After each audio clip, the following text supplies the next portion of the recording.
Hi everybody. I wanted to shoot a video on this little freight station that I'm building. I'm going to sit along one of the lines on the outdoor railroad. This building is being built out of PVC. It's got 1/4-inch PVC for the most of the construction, and then 1/2-inch PVC for the little deck out front, and some strengthening 1/2-inch PVC is used on the underside. But for the most part, this is 1/4-inch PVC.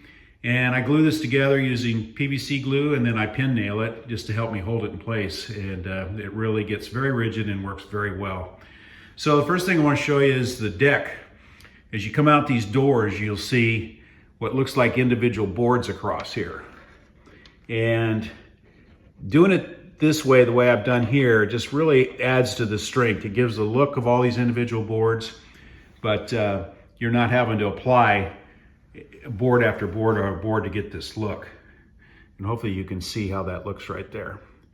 Now I'm going to swing around here. Now I do this with an engraving tool. And this is what that tool looks like. I've had this one for decades. This one's probably an antique now. But it works really good, and I just put a straight edge on there and just walk down that deck and put those lines in there. And then when I go to paint this, I'll check and be able to rub down those lines and get the individual groove lines in between each board. Now this building's gonna have a brick bottom on it, and I put a little brick edging right there, you can see. And as I get ready to do that part, I'll add to this video and you can kind of follow along to show you how easy this is. This building is about 32 inches long, and I think it's gonna look really good on the railroad.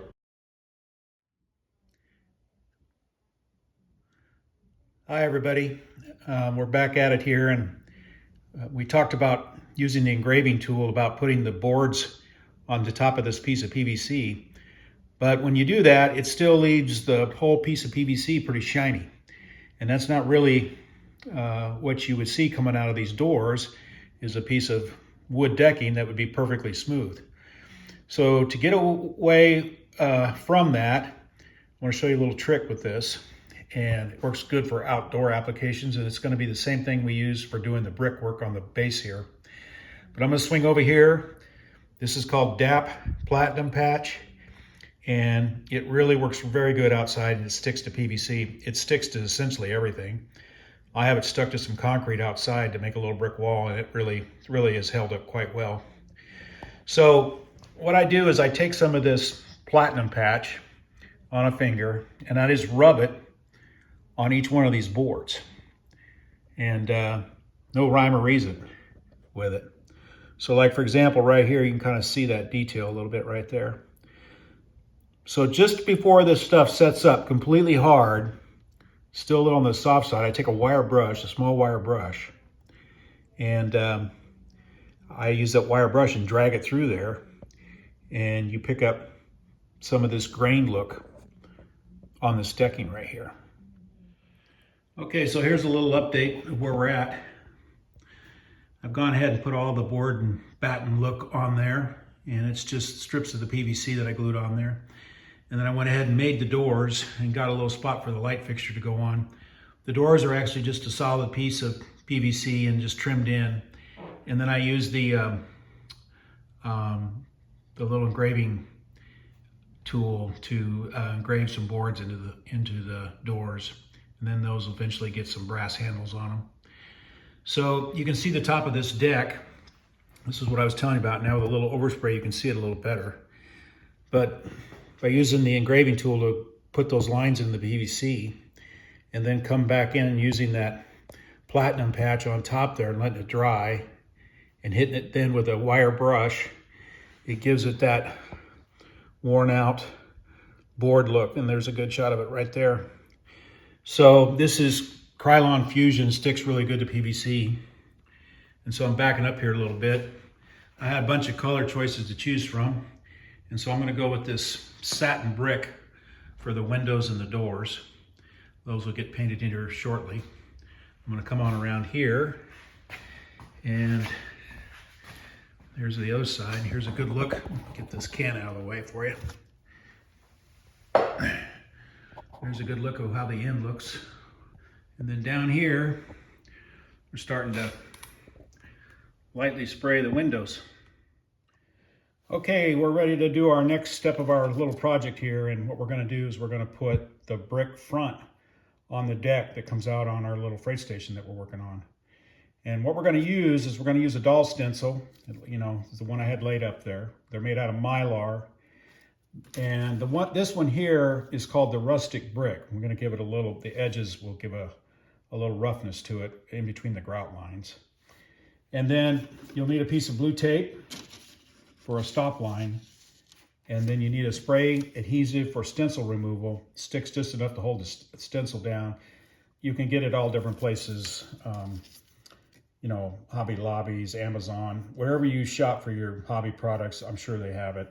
There isn't anything fancy about it, no particular brand. And then you're going to need the DAP Platinum patch that we had talked about, and a knife to put it on, and you're going to need a linoleum roller if you have it, but it's not necessary. So the way I get started here is I just want to make sure that I've got this piece of tape in the right spot. So I like to hang the stencil over a little bit on the edge over here to get started. And I'm going to check here, and my grout line right there finishes right at that line where I want it to be, because I'm going to have to move the stencil once this dries to do the rest. Then, because I got a nice straight edge off the top here, I'm going to put the stencil, when I go to put it on, I'm going to put this top line on the top of this brick right here. So step one is the adhesive. So shake this up a little bit.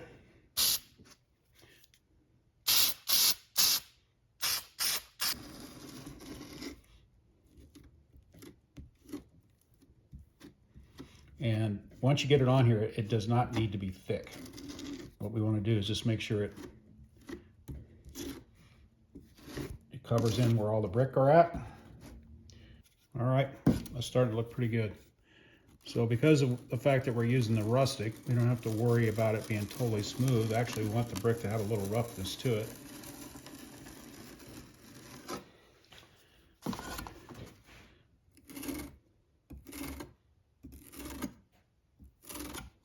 All right, that looks pretty good. So if you look down through there, it looks a little rough here and there at different places, and it's going to be just fine.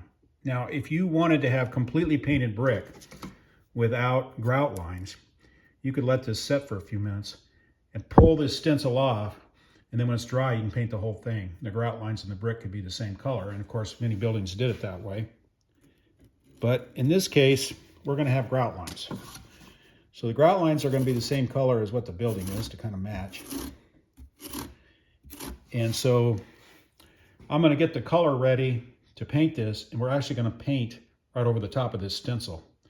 It's a little extra effort because you have to clean the stencil when you're done, but it turns out really well. So we'll move on to that step as soon as this is ready to paint.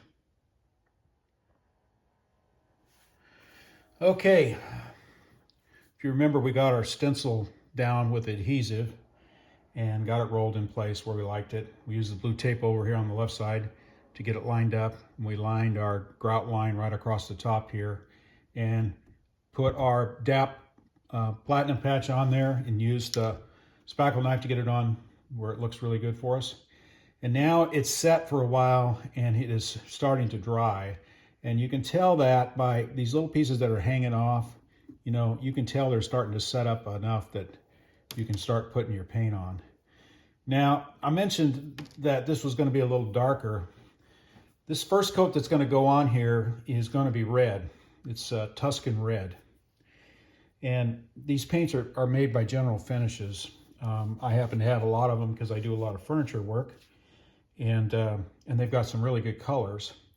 And they work good, but, you know, any kind of really house paint or anything that you'd have extra would probably do the same thing here, as you can mix colors. So, but anyway, this is what I'm going to use. You know, I like it. It's an interior exterior acrylic, and it has a kind of a matte finish to it when it dries on here.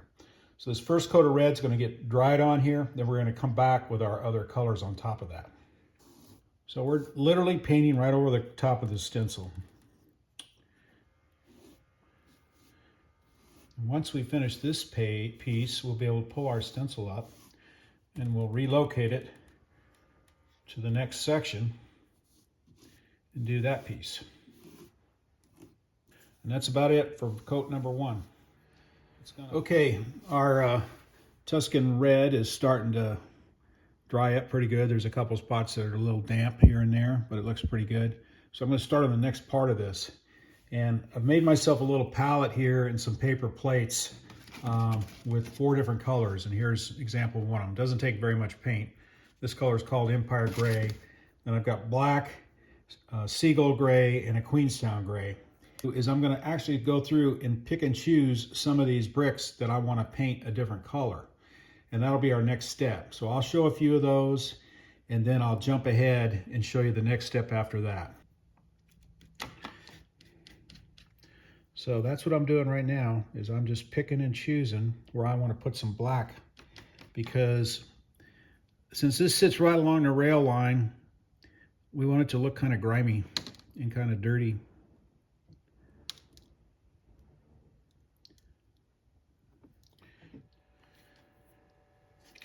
Okay, so everything's pretty much dry, pretty close to what we could do our next step with.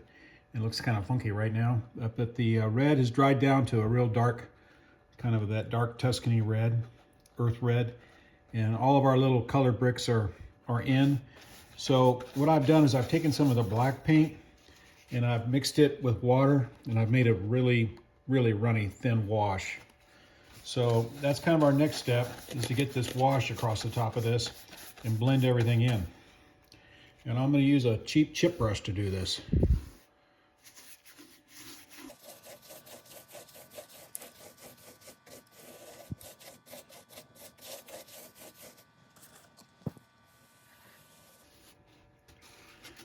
Okay, so now I need to let that sit for a few minutes, and I'm going to come back and rub that down a little bit with a paper towel.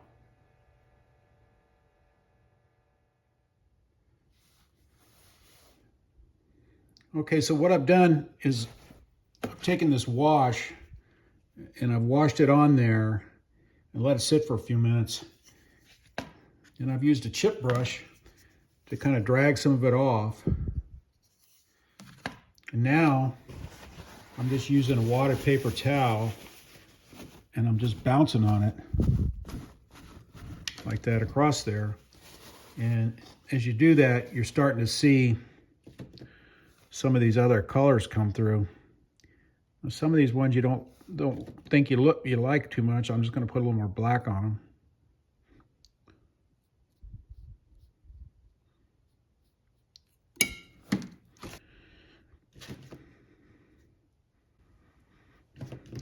And as you pull the stencil off, if there's anything you don't really like, you can always obviously fix it.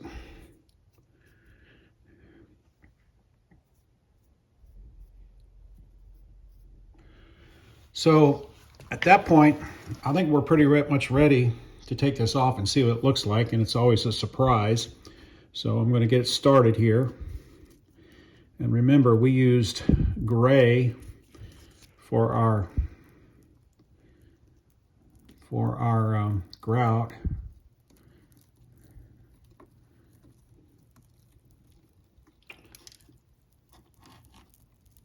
And this is exactly the look I was looking for. This is it's hard to see in here. I know you're having a hard time with the grout, but you're seeing the texture in the brick. You're seeing the gray line. There's a couple little white spots I can go fix up when it's all done. But as far as the color goes, it's just perfect for what I'm trying to do for this building. Okay, so we're on to the next part, and this building's going to end up with an asphalt roof. It looks really good with this stuff. It's I think they call it snow and ice shield. This was a scrap piece I had left when they re-roofed the house. We had a little hailstorm here, and that kind of messed things up. But I grabbed this scrap piece when I saw it laying out there. I thought I could use it. So in applying it, I've noticed that if you warm it up a bit or heat it up a little bit, it tends to stick really well. It has a sticky back to it. but once you warm it up, it really goes a lot better. So we're going to do that now and get this piece on here.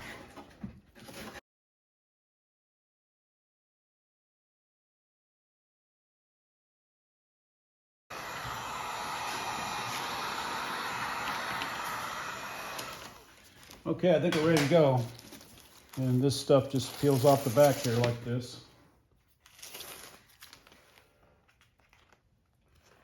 And we're going to put it down on here.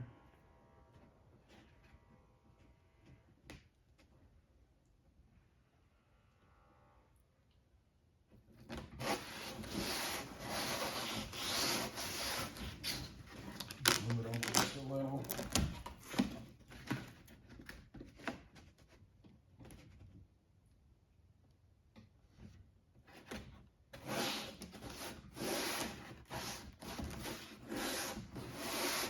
So that's all there is to it.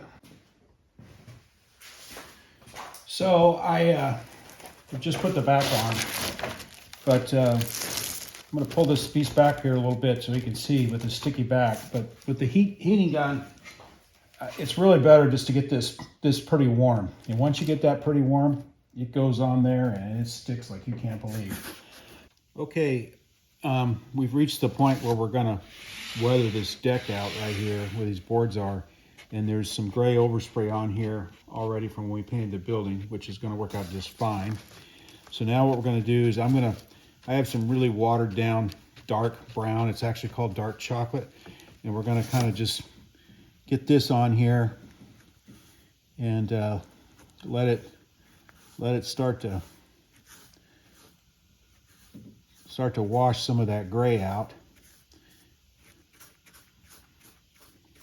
And then what we'll be able to do is drag some of this off like we've done before. Okay, so that just about does it on that.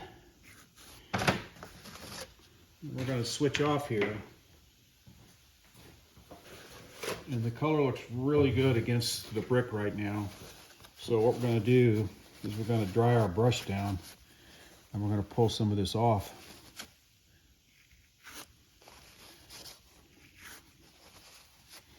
And we're not going to pull it off on every spot. We're going to kind of skip along here.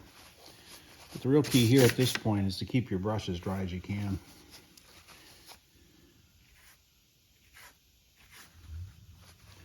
So now you're starting to see some of that gray that was on there somewhat washed through. And hopefully you're starting to see those board lines come through.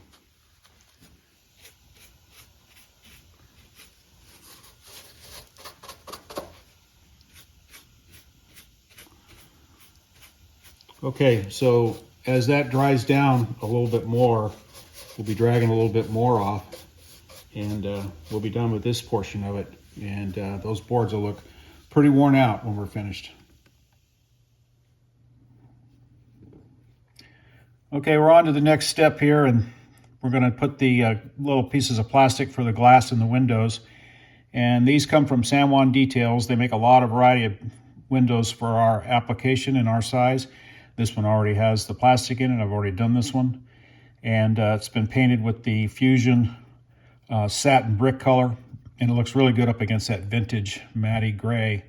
So I want to show you how we do how I do the window plastic.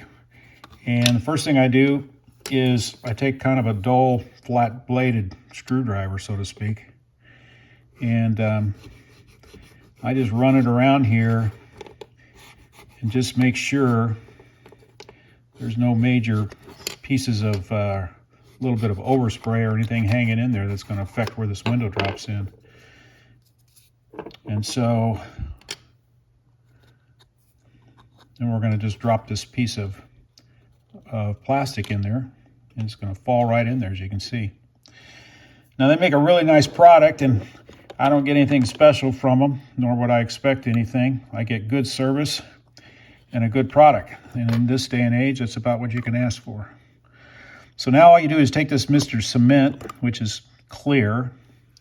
It's got a little brush on it, and you just drop it in here on this corner. And when you do that, you're going to see this cement just run underneath that window. I can see it right there as it changes.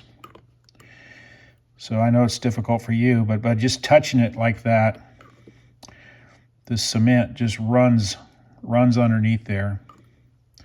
And this one's going really well. I can see this one's really getting good work on it. And you just kind of work your way around all the sides. And this one's getting is really doing good. I can really see it running against the edge right there and getting up underneath the plastic. There it goes. And then we'll just come across here.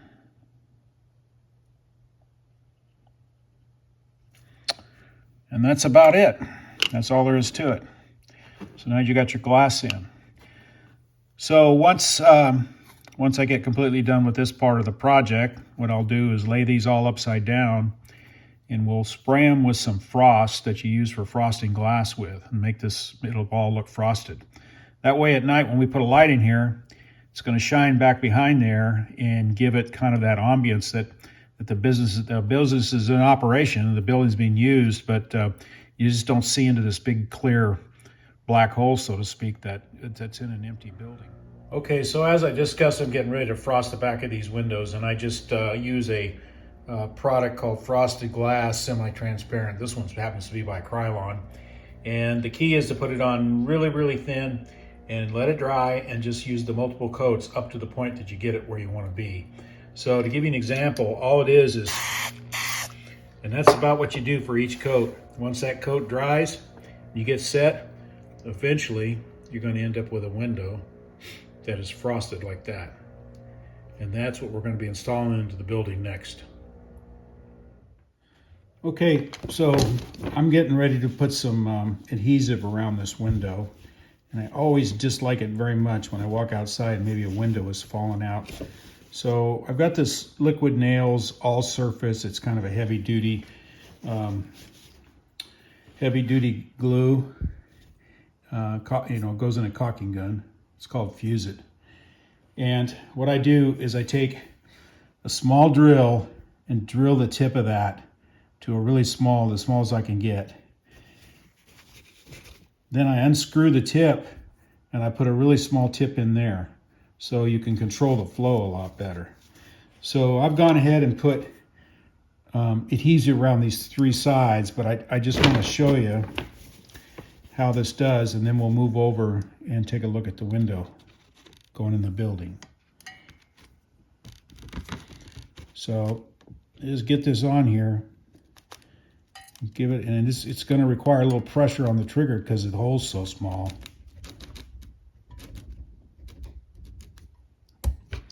And that's all you're going to need, like that. Now there's a lot of different ways to glue windows in the building, and I've tried a lot of different ways, but this one seems to work the best for me anyway. So now we're going to go stick it in. Okay, the roof that I made on this building just kind of overhangs the top of the window. I kind of did it on purpose to give it look like it was getting a little shade on that window, and I tucked it back up in there. So on this building, I'm going to just drop it in like this on the front, on the top, like that, and then just drop it in place. Now I've laid the building on its back, so it's easier to take a look to make sure that you got them centered, and you get them centered in between the spot and between the hole that you want, and measure it up and check it against the other one that you put in, and it begins to look pretty good. So that's how it goes, and I'll get the rest of them in. We'll take a look at it. Well, our building is pretty much complete. If you notice that the paint trim matches the windows, and the way to do that is just take your spray can, put a little on a paper plate, and then just paint it in with a brush, and just use very little because it'll dry fast on the paper plate. Our building is going to have a warm LED light above each door, and it's going to have an LED light strip to light the windows. So I'm going to do that now and see how it looks. Well, our LED lights are installed and they look great. And you can see how nice they look behind the frosted glass on the upper windows. This building is going to look really good at night now that I've got these installed. So this ends up the video. Hope maybe a few of these tips have helped you, and happy railroading. Okay,